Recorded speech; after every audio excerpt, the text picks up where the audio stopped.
અને હવે અમારે શું કરવું? અમારે તો 100 વર્ષ નહીં આવરદા. આમાં ખાલી ભાગવત ભણવું હોય તો 12 વર્ષ વયા જાય, 6 શાસ્ત્ર ભણવા હોય તો 72 વર્ષ વયા જાય.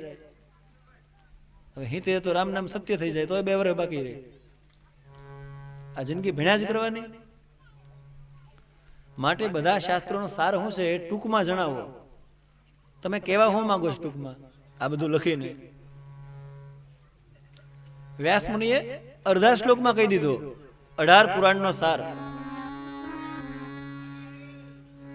અષ્ટાદશ પુરાણેષુ વ્યાસાય વચનદ્વયમ પરોપકારાય પુણ્યાનામ પાપાય પરપીડનમ. હે મુનિઓ, પરોપકાર જેવું કોઈ પુણ્ય નથી અને પરપીડા જેવું કોઈ પાપ નથી. બીજાને દુઃખ દેવું આ મોટામાં મોટું પાપ. સંત આવે